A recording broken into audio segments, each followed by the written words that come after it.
Boa noite, amigos. Meu nome é Paulo e é com imensa alegria que mais uma vez nós estamos aqui unidos em pensamento, em oração, em reflexões salutares por nós e por toda a humanidade.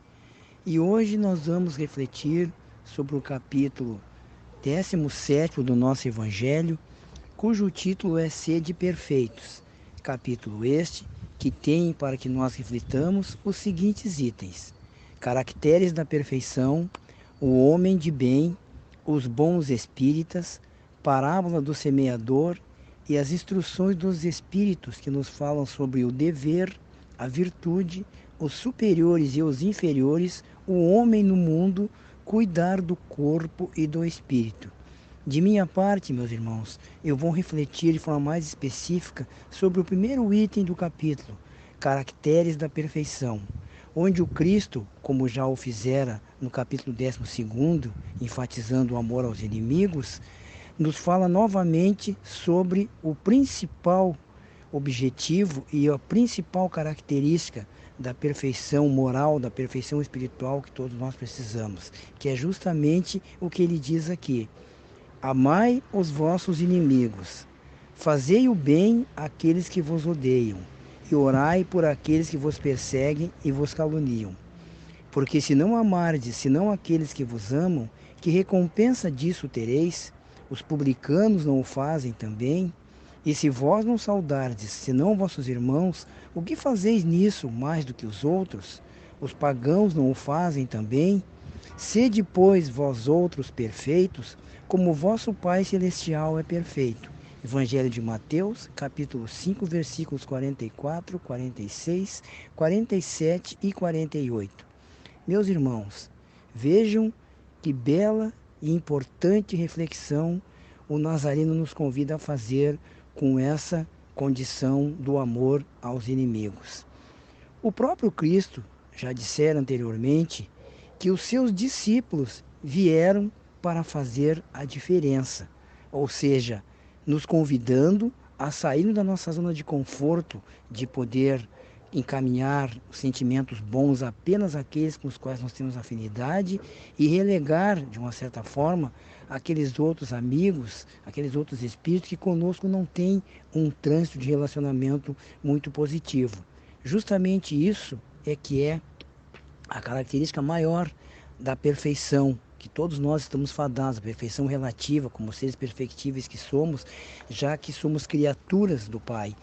Nós podemos entender da seguinte forma: esse convite ao Cristo, essa sugestão do Cristo é para que nós saiamos da nossa zona de conforto, para que nós ampliemos o nosso universo de amor, para que nós entendamos que mesmo aqueles que não têm conosco uma relação positiva, uma relação boa, mesmo aqueles que não vibram conosco em vibrações salutares, esses também têm conosco algum tipo de compromisso, porque de alguma forma todos nós que sabemos mais temos como credores aqueles que sabem menos do que nós.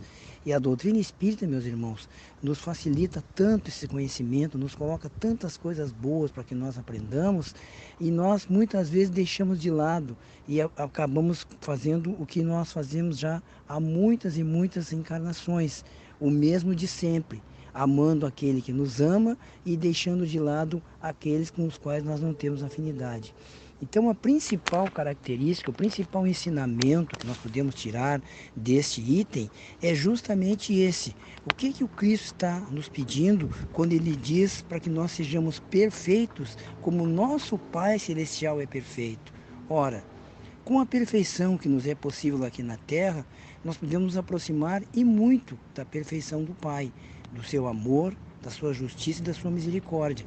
Mas para que isso aconteça, nós precisamos, antes de mais nada, sermos merecedores, sermos dignos de tudo isso. E é justamente aí que entra a grande diferença que ele falava, que os seus discípulos fazem. Por ora, meus irmãos, nós podemos nos considerar, se muito, candidatos a discípulos, porque nós somos provavelmente seguidores do Cristo, nos esforçamos para seguir o seu evangelho, os seus ditames, a sua boa nova, a sua boa notícia, mas ainda temos muitas arestas a aparar, porque essa perfeição que nos traz à baila o capítulo, trata-se da perfeição moral, da perfeição espiritual, ou seja, na medida em que eu vou agregando valores de experiência em experiência, eu vou conseguindo me aproximar cada vez mais dessa perfeição. E em fazendo isso, me aproximando cada vez mais também do amor, da misericórdia e da justiça divina, porque as leis do Pai estão postas desde sempre para todos nós e estão gravadas na nossa consciência. Então nós precisamos lançar mão dessas virtudes que estão lá adormecidas em potência, para que possamos entender, pelo menos, esses processos construtivos espirituais que todos nós precisamos a cada oportunidade que nos é dada, como as reencarnações que nós temos. Meus irmãos, vamos pensar da seguinte forma: por que ainda é tão difícil para nós sequer termos uma relação boa, fraterna, com aqueles que se dizem nossos inimigos? Em primeiro lugar, é preciso que nós entendamos que se alguém se diz meu inimigo, isso não significa que eu também deva sê-lo. Eu posso ter com essa pessoa uma relação de fraternidade, sem sequer me aproximar dela, mas posso enviá-la bons fluidos, boas energias, boas vibrações através da oração, através dos bons pensamentos, principalmente através de uma relação positiva que ajude essas pessoas, ou essa pessoa, se for uma só, a realizar de uma forma melhor as suas condições aqui no nosso plano. O nosso inimigo de hoje provavelmente foi o nosso adversário de ontem. E se nós lembrarmos, e vamos lembrar, eu tenho certeza disso, lá no capítulo 10, que nos fala em misericórdia, em perdão, o Cristo chama a atenção para que nós nos reconciliemos com os nossos adversários enquanto nós estamos a caminho. Ou seja, ele já nos dá uma ideia de que se nós assim não fizermos, provavelmente esse adversário de hoje será o inimigo de amanhã. E aí nós vamos ter um trabalho muito maior, muito mais intenso, muito mais candente, para conseguirmos então ajustarmos a lei de Deus e levarmos com esse amigo, com esse irmão, que mesmo que nos coloque problemas, que tenha conosco uma relação de dificuldades, ainda assim é um irmão nosso em humanidade, porque tão filho de Deus quanto quaisquer de nós. E é o grande ensinamento é esse, deste capítulo, que nos traz então essa ideia de perfeição. Fazer com que, na medida em que nós consigamos irmos apreendendo e nos internalizando os conhecimentos bons, os ditames do Evangelho do Cristo, à luz da doutrina espírita, essa abençoada doutrina que nos traz um aporte tão grande de condições, de conhecimento, através da fé raciocinada, através da busca do seu interior, do aprendizado de si mesmo, do conhecer-se a si mesmo, nós vamos conseguindo, então, vencer nossas barreiras do nosso pequeno universo pessoal e abrangentemente conseguir manter com todos os amigos e irmãos de caminhada uma relação boa e produtiva. Era essa a minha mensagem que eu gostaria de deixar para os irmãos, uma reflexão no sentido de que, como Cristo disse, meus discípulos serão conhecidos por muitos se amarem, nós temos que ter em mente que não podemos ter inimigos, e mesmo que o tenhamos através dos tempos, que nós consigamos ter com eles ajustes necessários que façam com que isso se dilua e que nós acabemos então, todos nós fraternalmente, vivendo e convivendo como irmãos. Era isso que eu tinha para dizer a respeito deste primeiro item.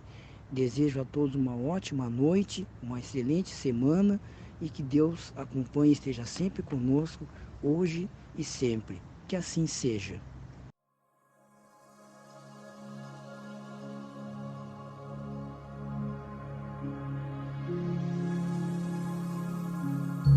Esta exposição foi gravada por um dos trabalhadores voluntários da Sociedade Espírita Nazareno. Saiba mais sobre o nosso trabalho através do site www.sociedadeespiritanazareno.com.br ou pelo Instagram @sociedade.espirita.nazareno.